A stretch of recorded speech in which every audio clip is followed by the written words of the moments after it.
کیا لوگ یہ خیال کیے ہوئے ہیں کہ صرف یہ کہنے سے کہ ہم ایمان لے آئے چھوڑ دیے جائیں گے اور ان کی آزمائش نہیں کی جائے گی؟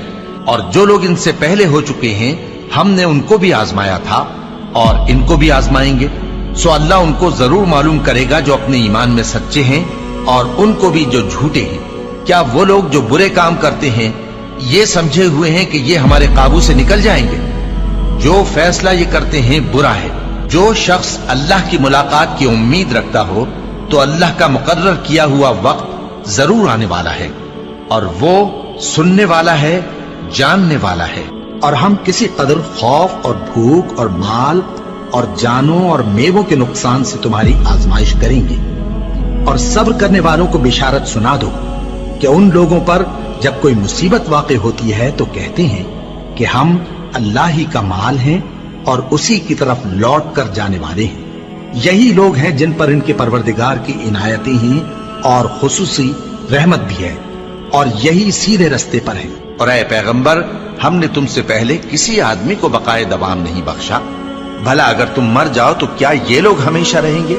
ہر شخص کو موت کا مزہ چکھنا ہے، اور ہم تم لوگوں کو سختی اور آسودگی میں آزمائش کے طور پر مبتلا کرتے ہیں، اور تم ہماری طرف ہی لوٹ کر آؤ گے۔ کوئی مصیبت زمین میں اور خود تم پر نہیں پڑتی مگر بیشتر اس کے کہ ہم اس کو پیدا کریں ایک کتاب میں لکھی ہوئی ہوتی ہے، اور یہ کام اللہ کو آسان ہے، تاکہ جو فائدہ تمہیں حاصل نہ ہو سکا اس کا غم نہ کھایا کرو، اور جو تم کو اس نے دیا ہو اس پر اترایا نہ کرو۔ اور اللہ کسی اترانے اور شیخی بگارنے والے کو دوست نہیں رکھتا، اور ہم نے تمہیں ایک دوسرے کے لیے آزمائش بنایا، کیا تم لوگ صبر کرو گے؟ اور تمہارا پروردگار تو دیکھنے والا ہے۔ اے اہل ایمان، تمہارے مال و جان میں تمہاری آزمائش ضرور کی جائے گی، اور تم اہل کتاب سے اور ان لوگوں سے جو مشرک ہیں بہت سی ایذا کی باتیں سنو گے، تو اگر صبر اور پرہیزگاری کرتے رہو گے تو یہ بڑی ہمت کے کام ہے۔ کیا یہ دیکھتے نہیں کہ یہ ہر سال 1 یا 2 بار بلا میں پھنسا دیے جاتے ہیں، پھر بھی توبہ نہیں کرتے اور نہ نصیحت حاصل کرتے ہیں؟ اور جو مصیبت تم پر واقع ہوتی ہے سو تمہارے اپنے کرتوتوں سے، اور وہ بہت سے گناہ تو معاف کر دیتا ہے۔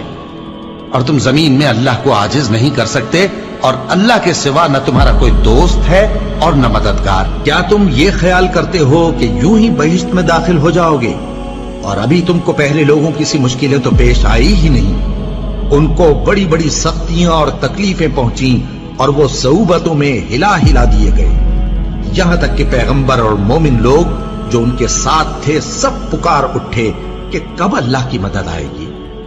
دیکھو، اللہ کی مدد ان قریب آیا چاہتی ہے۔ اللہ کسی شخص کو اس کی طاقت سے زیادہ کا ذمہ دار نہیں بناتا۔ اچھے کام کرے گا تو اس کو ان کا فائدہ ملے گا، برے کرے گا تو اسے ان کا نقصان پہنچے گا۔ اے پروردگار، اگر ہم سے بھول یا چوک ہو گئی ہو تو ہم سے مواخذہ نہ کیجو۔ اے پروردگار، ہم پر ایسا بوجھ نہ ڈالیو جیسا تو نے ہم سے پہلے لوگوں پر ڈالا تھا۔ اے پروردگار، جتنا بوجھ اٹھانے کی ہم میں طاقت نہیں اتنا بوجھ ہم پر نہ رکھیو، اور اے پروردگار، ہمارے گناہوں سے درگزر کر اور ہمیں بخش دے اور ہم پر رحم فرما۔ تو ہی ہمارا مددگار ہے، سو ہم کو کافروں پر غالب کر۔